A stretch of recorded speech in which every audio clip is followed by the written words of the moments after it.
welcome back to Sword and Musket. Thanks for joining me on this beautiful day in the British sunshine. We'll call this number 4 al fresco in the future. Now I'm going to have to put my shades on because otherwise I'm squinting at you. I know it bears a horrible resemblance of one of the boys from Brazil, but if you'll forgive me, I'll take you over this interesting rifle that's come in for me to sell. At first glance, this looks like a standard number 4. Flip up back sight, telltale sight guard at the front, super duper beech woodwork, rather reminiscent of a Mark II, which everybody chases around. But if we look closer, this rifle has been through multiple stages, and this empty magazine at the front with no guts in it may be a clue as to what we're really looking at. So the first and most important marking, which tells us what we're really looking at, is this here on the bevel of the outer action wall. And it quite clearly says US property. So this rifle was made in America under the Lend-Lease campaign, where our wonderful American cousins came to the fore and the might of American manufacturing started turning out Enfield rifles. You can virtually not tell the difference. There is another point to look at which will coincide and back up this marking, and that's the serial number. So where we look for our serial number on this Enfield, on the strap at the rear of the action underneath the safety. As with all Savage numbers, there is a C in there. If this had been made in Canada, there would be a big L for Long Branch, but Savage, the code was C, so we have 98C1445. As with all Enfields, we're looking for matching numbers. The collector wants matching numbers, and there it is on the rear arm of the bolt, or on the rear of the bolt arm, 98C1445. Solid bolt head, everything matches. Now we'll look at the other markings on the side. So now we're looking at the outside wall of the action, the left hand of the rifle as the shooter holds it. There's the ejector screw, there's the safety, there's the gas escape hole.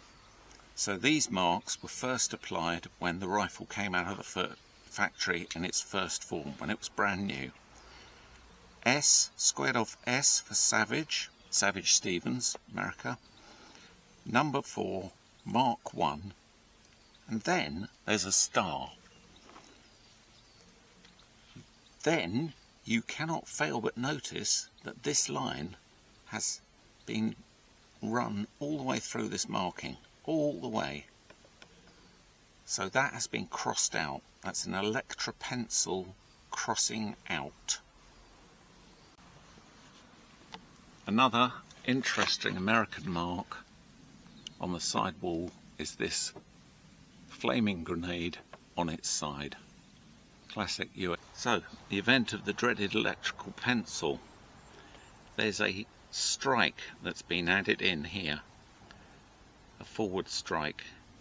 Then 51 in electro pencil. Then the full serial number, 98C1445.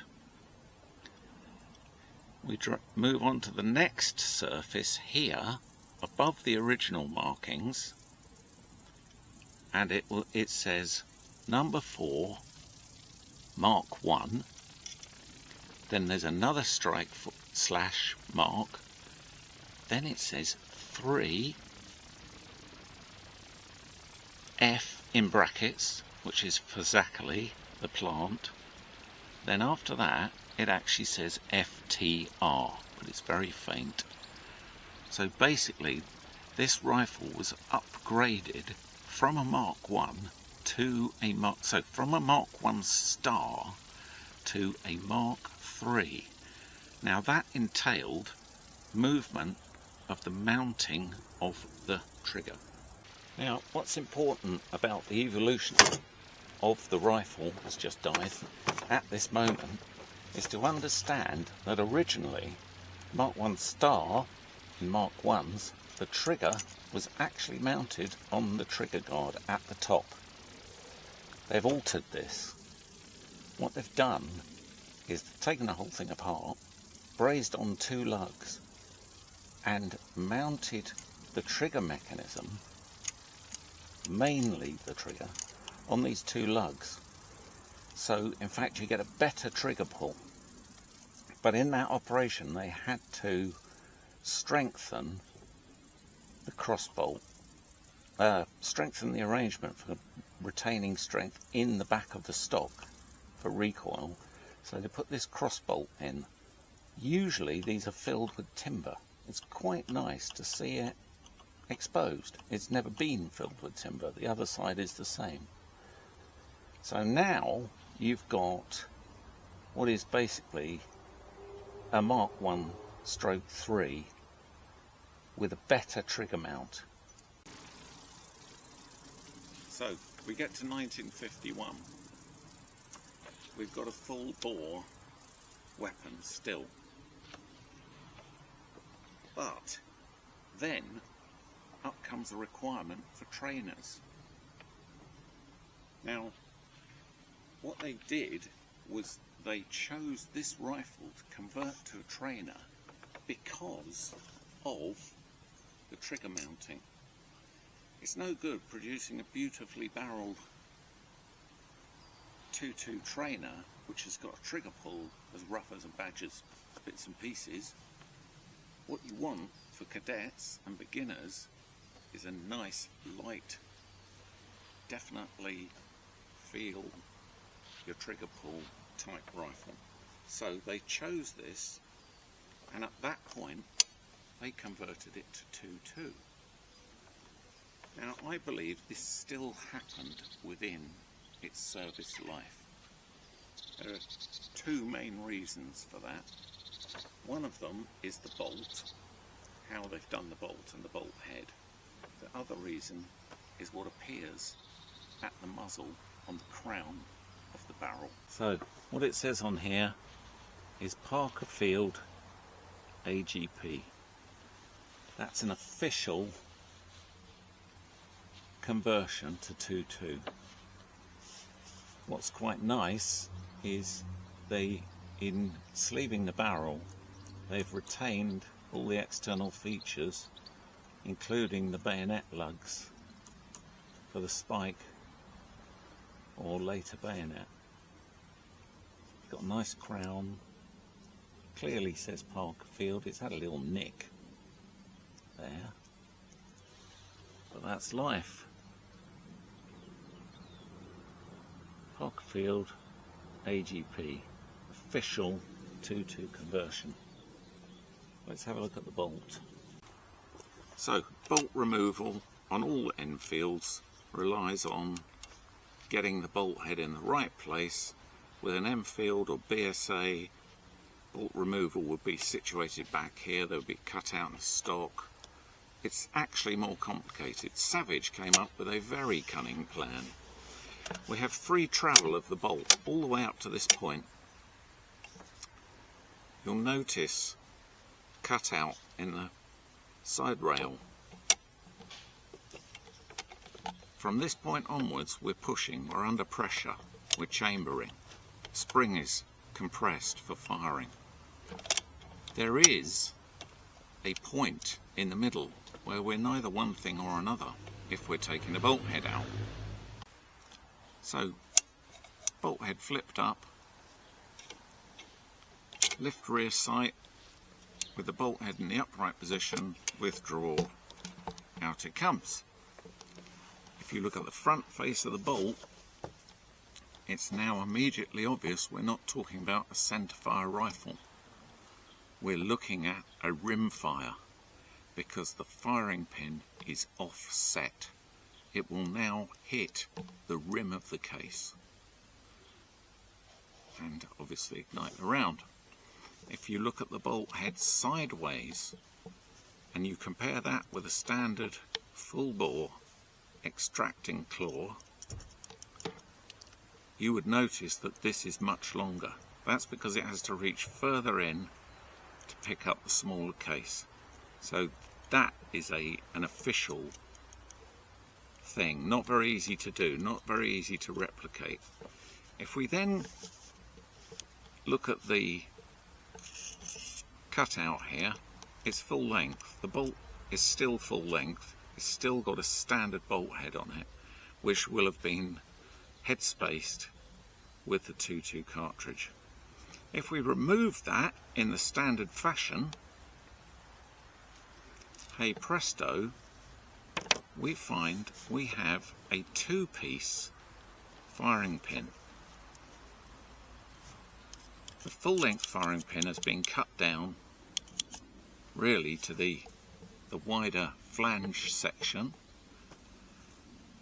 and that acts upon the back of the actual 2.22 striker. So it's very clever, all in all, a clever conversion and very much an official conversion. So I think this was still done within the rifle's service life when they needed to supply training rifles to either schools, cadets, colleges, etc.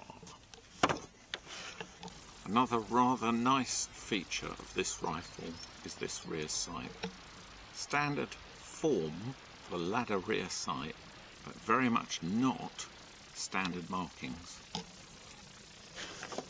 Instead of the graduations going from the bottom to the top, for this use of this aperture sight, which is much smaller and obviously more accurate, we have marked on here 25, 50, 100. You've got the cross-hatched face to deflect the glare. That's a very nice, tight little sight picture. At the top is an H.